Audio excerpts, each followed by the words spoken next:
look, when you're going into a tough spot, you want someone with you who will have your back and nobody wants to mess with. That's why I'm friends with you, Adam. Right, yeah, exactly. I know you got my back. I feel like today is such a day for the Tar Heels as they go into Fog Island Fieldhouse, a little bit of a tough spot. You want to go in with somebody like Ven-Allen Lubin. Yeah. I feel like he's not going to take any mess, and he's been in some tough spots, but he's going to have your back. So Tar Heels happy to have Ven-Allen Lubin on the team. We're happy to have Ven-Allen Lubin here. Thanks so much for being with us. No, thank you for having me. Big game today. Tar Heels at Kansas. Have you ever played at Kansas before? I have not. This will be my first. What are you looking forward to about being on a stage like this?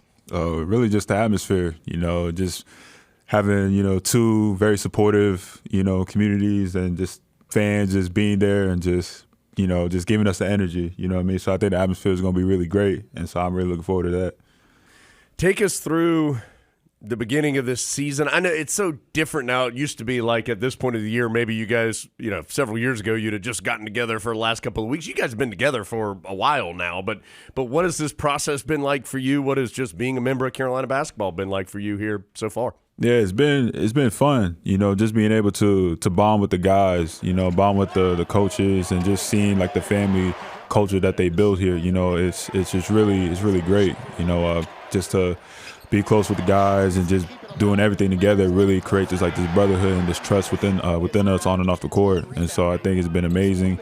Just being a member here, I think I just give all the glory to God. Just be grateful just to play at a stage and play at a place like here. I think it's really amazing. I just can't wait what God has in store for me. You've been other places and other places that have quality programs and great universities and all these different things. That family aspect is something that Carolina talks about a lot. Does it feel different to you here? And I'm not trying to say something negative about the other places, but does it feel different here compared to other places? Just a little bit. I think they really emphasize that more than other places. I definitely bonded well with the other guys, Sure. Notre Dame and Vanderbilt.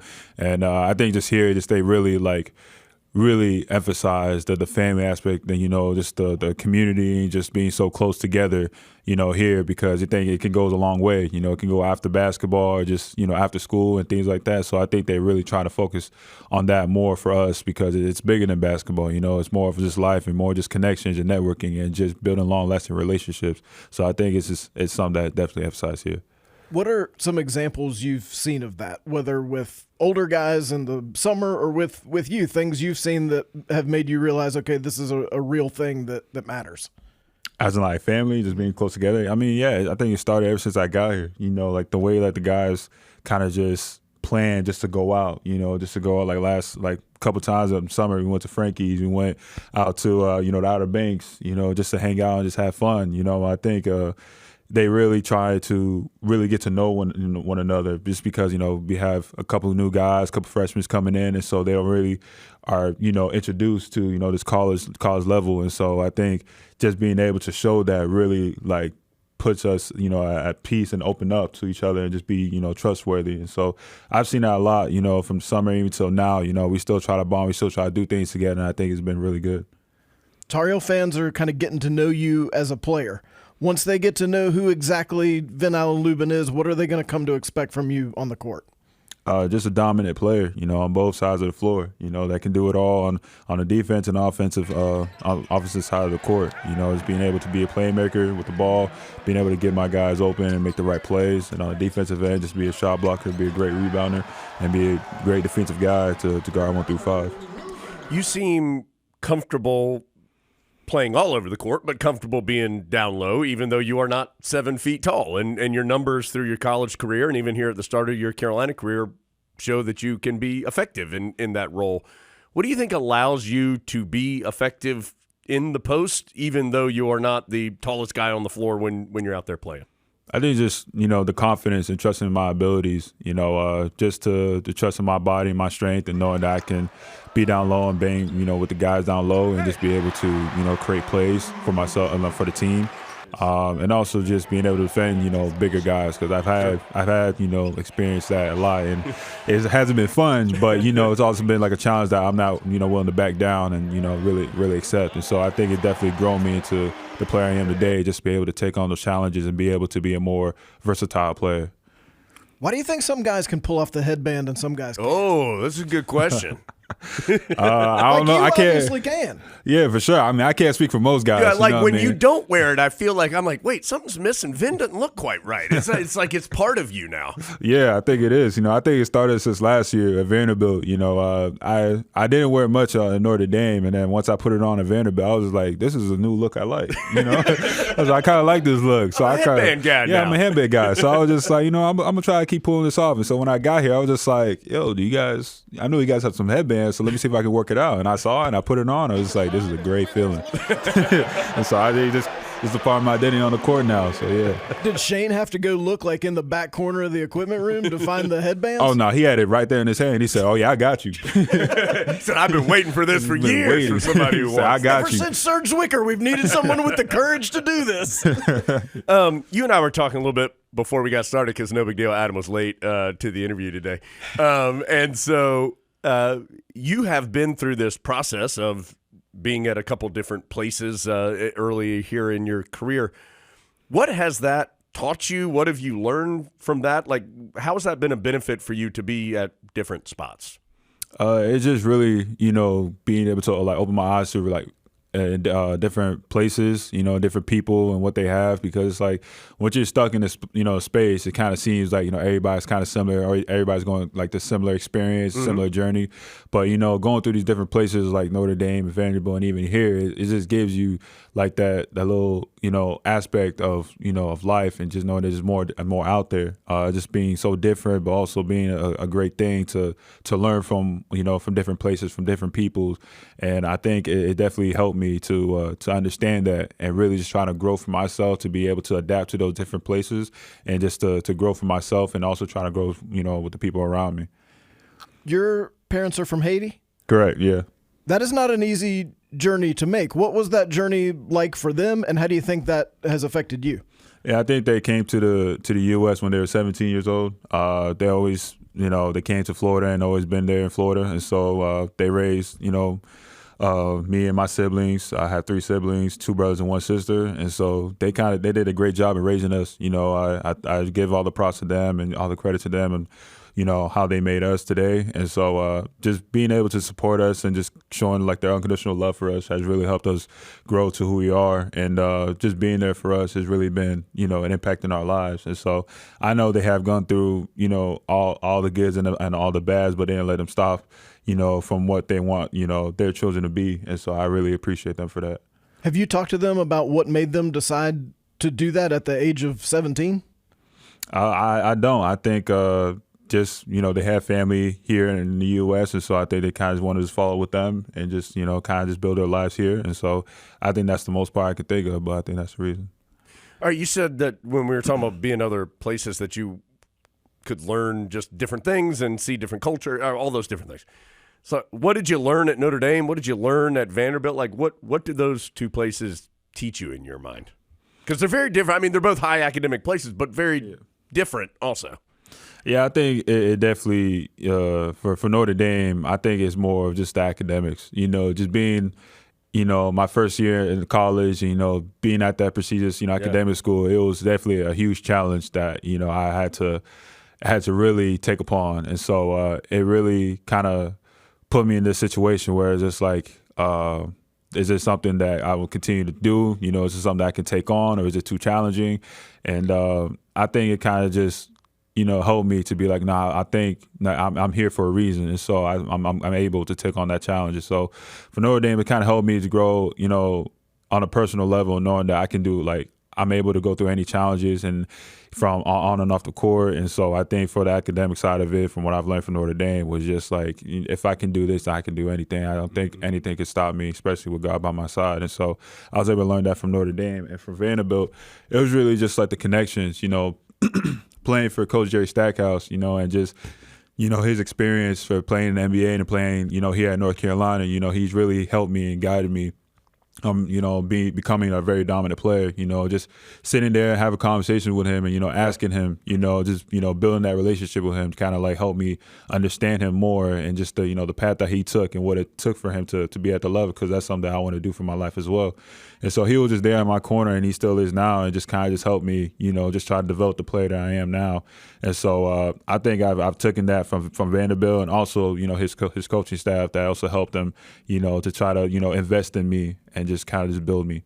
Did he play a role at all or have anything to say about Carolina when he knew that this was a place that you were thinking about? Yeah, I had a couple of conversations with him, and he really thinks that this is the best fit. He can't really see any other schools can really top, a university like this, especially, the history of Carolina basketball. So he thinks that where I wanted to go, I think that, here will take me there. And so, we had those conversations, and so I believe that he played a role in it.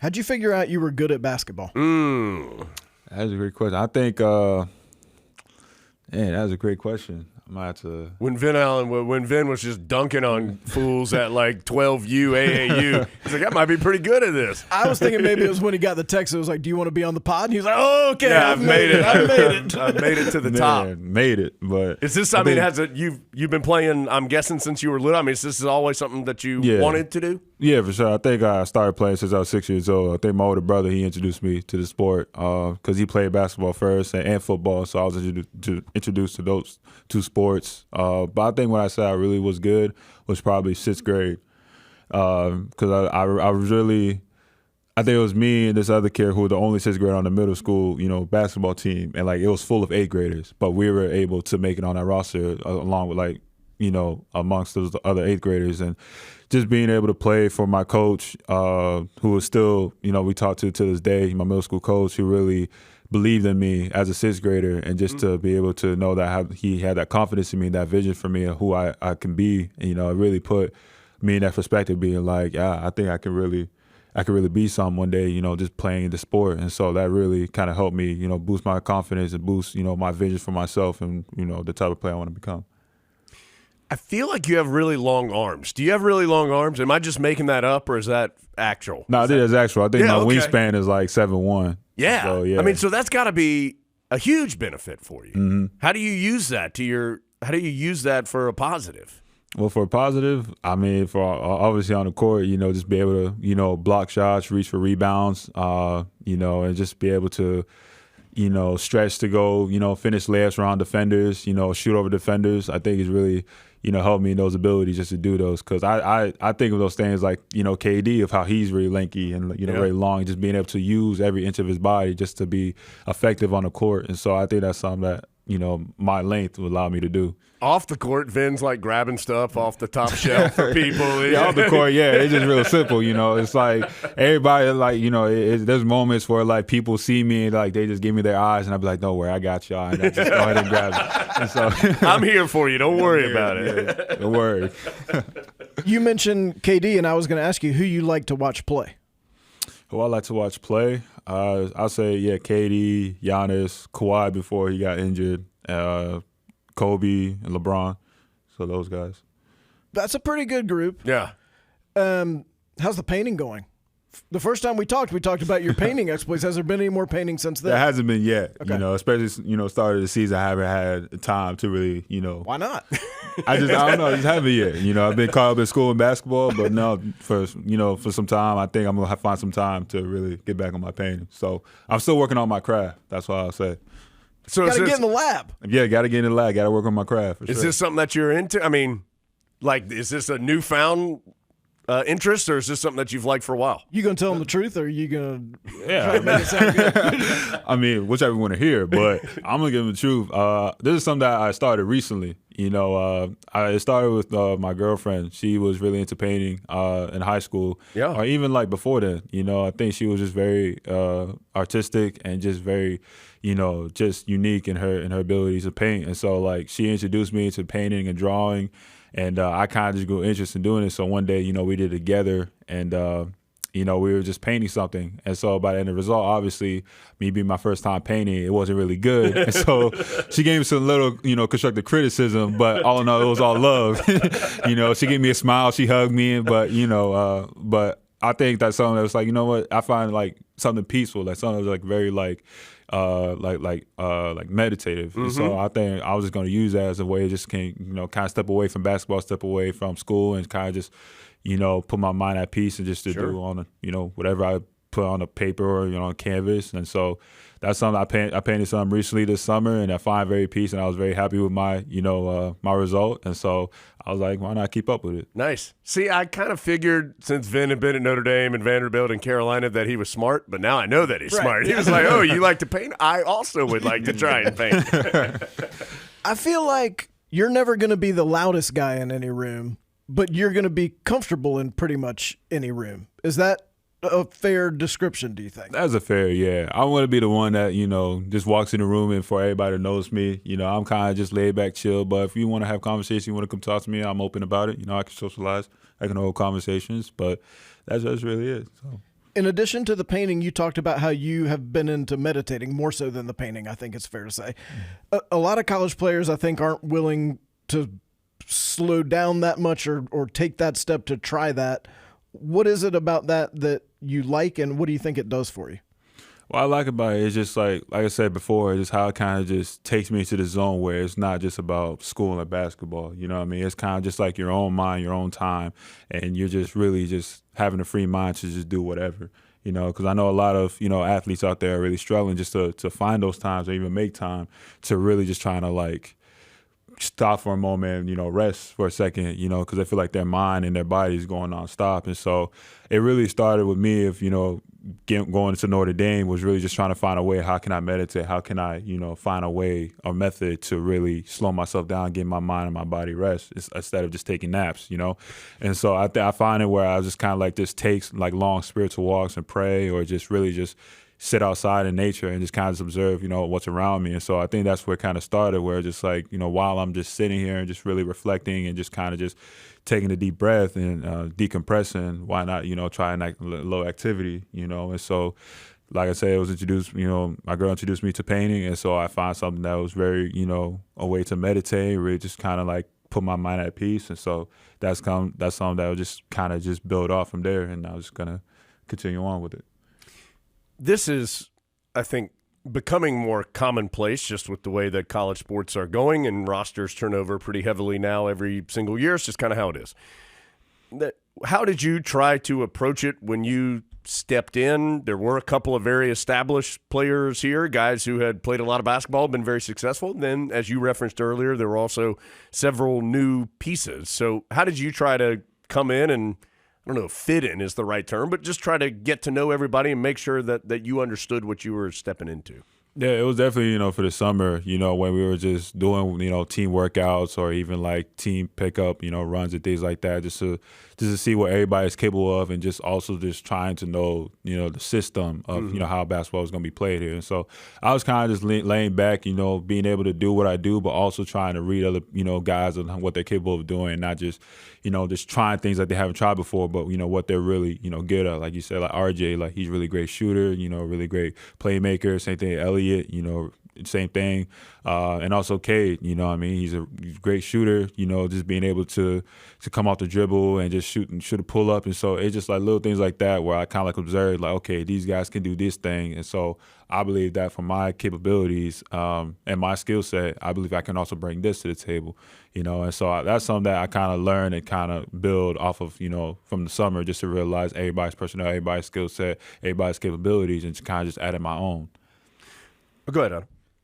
What percentage of the time that Hubert Davis yells "dunk it" in practice is it actually physically possible to dunk it? He screams 100% of the time, and I believe we do it about 20% of the time. I believe that, So, I mean, it's something he definitely emphasized, whether we can do it or not. He just wants to go and power up and just, finish strong, because obviously in this conference, nothing's going to be easy around the rim. So just if he keeps screaming at us and kind of just buzzing in our mind, maybe one day, we'll do it as soon as he says it, and it will just be like just a regular reaction. I feel like that kind of fits with how you play, though. I mean, you're not going to lay it up. If you can dunk it, you're going to dunk it. Yeah, for sure. Yeah, I've had experience where, I try to lay the ball up and it didn't end well. So I'm just like more of a, I'm just going to go explosive and just try to dunk on people. Okay, I have to finish this. To ask this question, I have to get up. So I'm going to let Adam actually ask it. So we get a lot of people send us a lot of different things here to Pod World headquarters. So I'm going to get up and show you this, but I want Adam can set it up for you because I want to get your thoughts on it. All right, go ahead. All right. Okay, we recently received this in the mail, and I would like to know if the Tar Heels still wore these, would that have affected your decision to attend Carolina? Hold on. Look at these. Oh. I'm going to move around man. so the cameras can see them good. Haven't you always thought, I wish I had a belt on these basketball shorts? Oh man, those are basketball shorts. Those, 70s, Adam? yeah, from the 70s. That's what the Tar Heels wore. Wow, that's Good looking. That's unique. That's unique. Man, that's funny because even I've never seen any shorts like that. You didn't want a belt. You don't want to, and it's not even like an actual belt. It's like a decorative belt. It's like a half It's kind of just there, you know. It's like that's funny. I didn't even know that. Just in case you need to, maybe tie it up, you know. Maybe yeah. not really with the strings, you know. Just kind of have a belt. Yeah, that's funny. All right, Adam. Unless you got last thing, okay. Obviously, we got as we talked about game tonight, and early in the season will be a tough game, but for the full year here, what in your mind as you move through the next couple of weeks? It's a challenging schedule, a lot of travel involved. What are you guys hoping to accomplish over the next couple of weeks as you move through this pre-conference schedule as you try to continue to improve? Really just trying to be better overall. You know, we're not really focused on our opponents. We really just focus on ourselves and how we can get better each and every day. You know, just trying to, whether it's individually or just, you know, as a team, you know, just trying to work on our attitudes and our efforts, you know, on every possession, because all those possessions matters. So if we give it our all every possession and we take it seriously and we just pay attention to those little details, then we won't have to worry about, you know, losing that game, you know what I mean, because the results are going to show at the end once we focus on those things. And so I believe that's something that's really critical for us if we continue to do and just continue to work on ourselves and work as a team. And so I think we can take us far.